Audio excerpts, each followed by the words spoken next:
What's up, y'all? We back in this bitch for the one time. It's your boy PMello. Got your boy Dreda in here. We got a special guest in the house. Motherfuckers, man, check it out. We got Lebowski in these beats. Understand me? Getting cracking one time.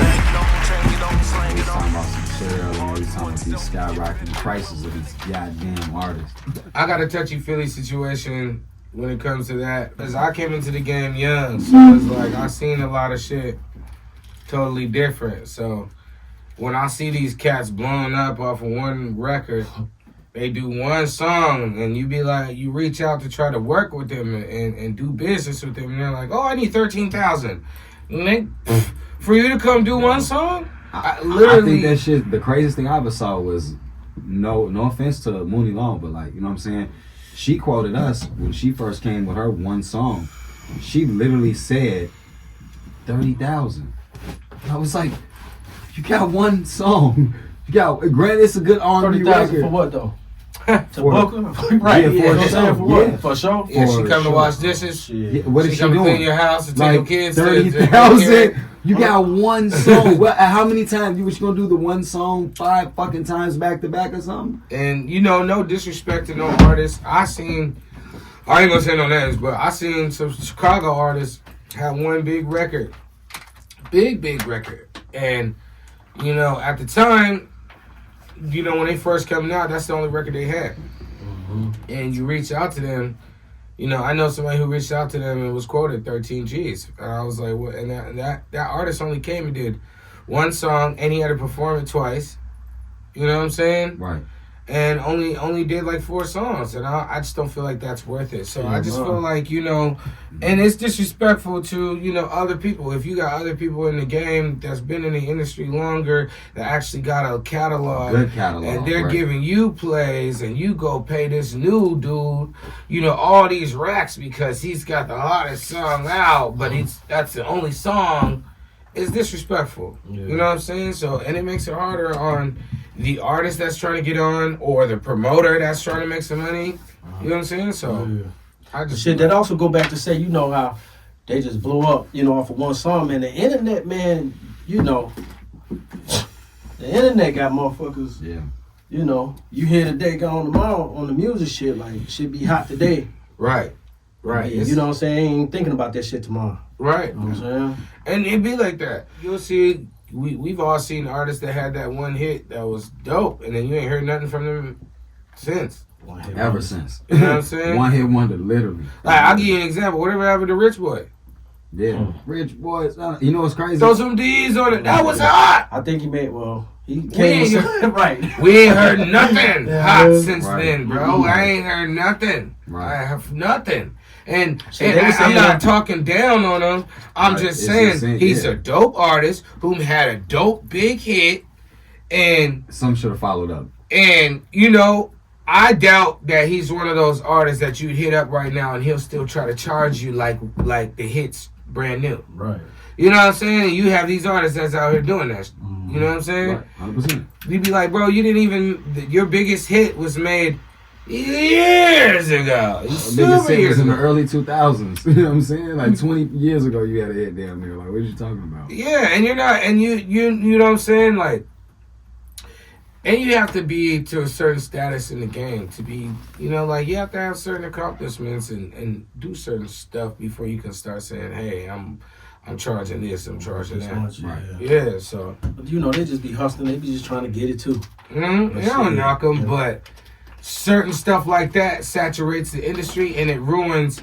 It puts promoters in a position like, dang, who am I gonna book next? I can't even book this motherfucker because he ain't worth it. Right. I'm a lose. Right. You know what I'm saying? And don't no promoter want to book an artist and lose doing that, bro. They're not. And you have a lot of these artists that get booked. They do one video drop, put it on their IG story for one day. You know what I'm saying? And that's it. And they expect the place to be filled. The artists don't got no street team people to promote.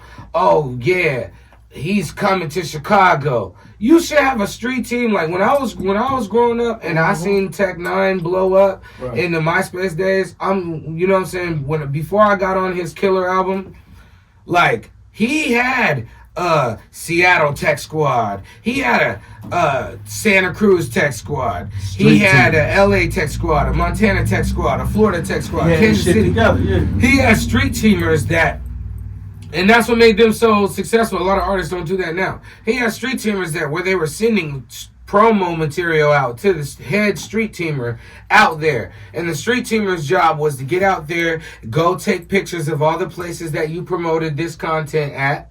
You know what I'm saying? Send and it go back out in. and send it in to us. You'll get free a VIP to the concert, free merch, this whoopty whoop, and it's once in a I lifetime feel like the street experience. teams nowadays is almost essentially not fucking existing. They're gone. Yeah, yeah. They're gone. I remember they used to be out there heavy. Yeah, Bro, it used to be, just think of like the street marketing in its entirety. When we first started doing basic shows, when you first came out from Seattle, you came right out Right here. here. First shows, the marketing behind it was crazy.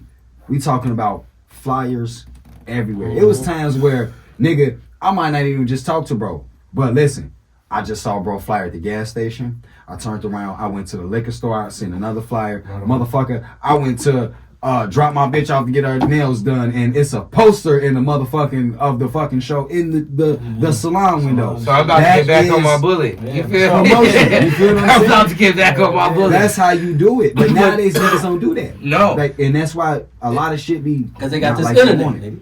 Yeah, But people you know, rely on that too much. and I yes. feel like that was a whole hustle too back then. That was a hustle. Well, I That feel street like team, you know how there's just word of mouth promotion itself is just a different. Yeah, Game. 100%. Well, yeah, people, like you were saying, people rely on the internet too much. They're like, why would I spend this gas to drive around and put these flyers here and post that posters here when I can just pay that's for the an hustling. ad? We That's still the hustling. that shit. hand-to-hand communication with a Yeah. motherfucker is Never something failed. different. Mhm. And I've talked to so many people, as I know he has. When you hand a motherfucker a flyer and engage with a person, Yeah. you have a way higher percentage of that person actually looking at the damn flyer that you handed to him. Paying and attention B, to the words that's coming actually out of your coming mouth to the fucking as you're show. explaining Right. what's on the It's an flyer. actual connection. Yeah, they Don't might just actually hand come. it to him. Mhm. So look, when we had the bar shit, I talked to motherfucker. I be like, man, why y'all ain't come? Cause I promoted through the internet. They like, why you ain't call me and tell me? Why you That ain't personally personal- it's invite that me? You know what I'm personal- saying? Right, That and shit when is- you do that, what you eliminate is the scroll. A nigga Right on. can't scroll past your shit if you in their face. You said you eliminate the You scroll. eliminate the scroll. You Yeah, take yeah. that shit away, nigga. Ain't no scrolling. Nigga, what do you mean? Before you get in your car, check this out. My name is Lebowski. I'm featured on Tech Nine's Killer album. I'm also on his All Sixes and Sevens album with artists like Kendrick Lamar, Lil Wayne, Snoop Dogg, and more. I got a show with Twista coming up right up the street. It's only $20. It's free parking. If you have nothing to do, come out and check us out. Show that. You know what I'm The saying? pitch is crazy. You know what I'm Bro, saying? like, come on. And then you take the flyer, you don't even feel like you want to throw the flyer away no more. Because you feel like somebody just put you on to something that might be cracking Right. and affordable and something nearby. Well, yeah. Exactly. And it wasn't in a bogus manner how you approach them. I feel like, oh, okay, all right. And those three things sell, no matter what you selling. Rap, food, what drugs, whatever. It's affordable, it's good, and it's nearby. He said, it's like, he said, like, what you selling? He You said, sell. you gonna You sell. can sell. Yeah. You know what I'm saying? So and a lot of people skip that shit, bro. Mhm. And That's key. you know you done walked in my shows and been like, damn, how this motherfucker from Tacoma, Washington come to the middle of the map and got it cracking like this. Niggas in the city Don't don't even be having it cracking like how I could get it cracking. Right. You know what I'm saying? And I got a lot of hate from that when I first moved here. You know what I'm saying? Because Right. who the fuck is this new nigga, man? Who the fuck is Lebowski? This nigga's on everything moving, bro. Yeah. He's got a fucking 4 or 5 shows every fucking month. He's with a celebrity literally every single month. Shit. You know what I'm saying? What's up? Yeah. And it It's just the be hustle. like, It's the- I'm not gonna wait on nobody. I'm Right. not signed to no label. I'm an independent artist. Yeah, I fuck with Tech 9. I'm on 2 of his albums. They pay me for it. They send me my mechanical royalties and shit. So salute to Strange Music. You know, I fuck with them. Shout out to them one time, Strange. You know what I'm saying? That's always gonna be family for life. But I'm an independent artist, and it's like, you know, Tex asked me too, like, what made you want to get into doing shows? I'm like, because I'm in charge of my exposure. You know what I'm saying? It's on me to increase that.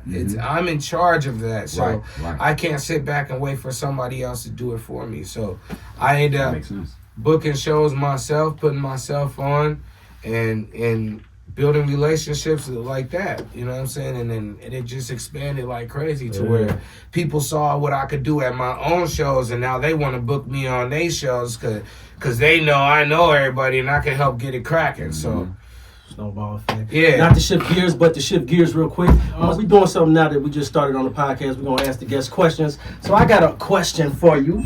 The most ridiculous thing you ever bought online on the internet?